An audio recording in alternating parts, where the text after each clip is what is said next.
Subscribe our channel and press the bell icon to never miss any updates from Unicorn. নমস্কার বন্ধুরা, ইউনিকর্নে তোমাদের সকলকে স্বাগত জানাই।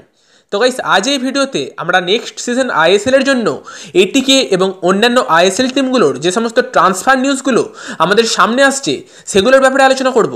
তো চলো বন্ধুরা, বেশি সময় নষ্ট না করে ভিডিওটি শুরু করা যাক। শুরু করা যাক এটিকে নিয়ে।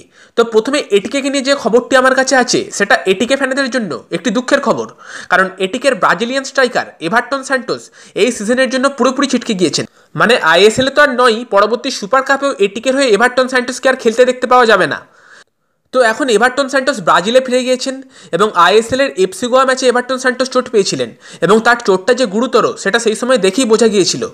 তো চলো গাইস, এবার কিছু আইএসএল এর টিমগুলোর ট্রান্সফার রিউমার্স নিয়ে আলোচনা করা যাক।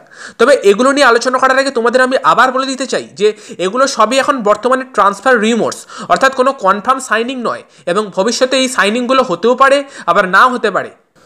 তো বন্ধুরা, প্রথমে যে ট্রান্সফার নিউজটা শোনা যাচ্ছে সেটা হলো এটিকে নিয়ে। তো শোনা যাচ্ছে ইস্টবেঙ্গল থেকে তাদের ডিফেন্ডার সালাম রঞ্জন সিংকে নিতে চলেছে এটিকে। তো সালাম রঞ্জন সিং একজন 23 বছরের ইন্ডিয়ান ইন্টারন্যাশনাল ডিফেন্ডার, যিনি এবছর ইস্টবেঙ্গলে খেলছিলেন। তো ইস্টবেঙ্গলে খেললেও এবছর সালাম রঞ্জন সিং সেভাবে সুযোগ পাননি, কারণ ইস্টবেঙ্গলের কোচ আলেজান্দ্রো তাদের বিদেশি ডিফেন্ডার জুটি অর্থাৎ বোরা গোমেজ পেরেজ এবং জনি অ্যাকোস্টার উপর ভরসা দেখিয়েছেন। তো সালাম রঞ্জন সিং সেভাবে গেম টাইম পাননি এবং শোনা যাচ্ছে আইএসএল 6-এর আগে এটিকেতে যোগ দিতে চলেছেন সালাম রঞ্জন সিং ছাড়াও ইস্টবেঙ্গলের স্ট্রাইকার জবি জাস্টিনের সঙ্গেও কথাবার্তা বলেছে এটিকে। প্রসঙ্গত তোমাদের জানিয়ে রেখে যে এই আই লিগ সিজনের অন্যতম সেরা প্লেয়ার হলেন জবি জাস্টিন এবং তিনি আই লিগের ইন্ডিয়ান গোল স্কোরারদের মধ্যেও টপ গোল স্কোরার। তো জবি জাস্টিনের সঙ্গে এটিকে ছাড়াও আরও অন্যান্য অনেক আইএসএল ফ্র্যাঞ্চাইজিরাও কথা বলেছে এবং ইস্টবেঙ্গলও পরের বছর আইএসএল খেলবে, সুতরাং তারাও জবি জাস্টিনকে তাদের দলে রাখতে চাইছে। এবার দেখার ইস্টবেঙ্গল ছেড়ে জবি জাস্টিন এটিকেতে বা অন্য কোনো আইএসএল ফ্র্যাঞ্চাইজিতে যোগ দেন নাকি জবি জাস্টিন ইস্টবেঙ্গলে থাকেন। আর যেহেতু এই আইএসএল সিজনে এটিকের সবথেকে বড় প্রবলেম ছিল গোল স্কোরিং, সেহেতু জবি জাস্টিনকে দলে নেবার ব্যাপারে এটিকে সবথেকে বেশি আগ্রহী। তো এরপর যে নিউজটা শোনা যাচ্ছে সেটা হলো চেন্নাইন এফসিকে নিয়ে, এবং শোনা যাচ্ছে চেন্নাইন এফসি আরেকজন ইস্টবেঙ্গল প্লেয়ার লালরাম চুল্লভাকে তাদের দলে নিতে চলেছেন। তো চেন্নাইন এফসির এই সিজনে সবথেকে বড় প্রবলেম ছিল তাদের সাইড ব্যাকেদের ধারাবাহিকতার অভাব।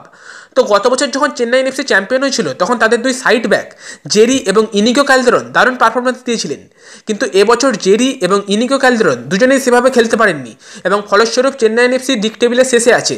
তো তারা পরের সিজনের আগে তাদের সাইড ব্যাককে শক্ত করার জন্য লালরাম চুল্লভাকে দলে নিতে চলেছে।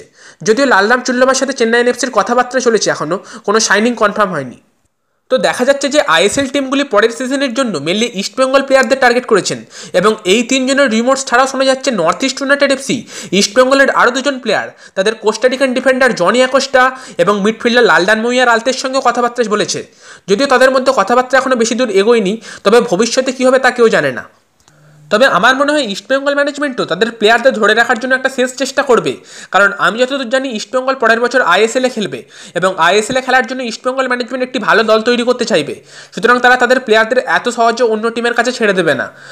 তো বন্ধুরা, আপাতত এই 5 জন ইস্টবেঙ্গল প্লেয়ার্সকে নিয়ে রিউমার শোনা যাচ্ছে, যদিও এদের ব্যাপারে এখনও কোনো কনফার্মেশন আপডেট আসেনি। তবে যদি কোনো আমি কনফার্ম আপডেট পাই তবে তোমাদের আমি সেটা ভিডিও বানিয়ে অথবা কমিউনিটি ট্যাবে পোস্ট করে জানিয়ে দেবো। তো সেই জন্য তোমাদের যেটা করতে হবে সেটা হলো তোমাদেরকে এই চ্যানেলটিকে সাবস্ক্রাইব করে রাখতে হবে যদি তোমরা এখনও পর্যন্ত সাবস্ক্রাইব না করে থাকো, আর তার পাশে থাকা বেল আইকনটিও অন করে রাখতে হবে। আর যদি তোমাদের এই ভিডিওটা ভালো লেগে থাকে তো ভিডিওটাকে লাইক করবে এবং শেয়ার করবে।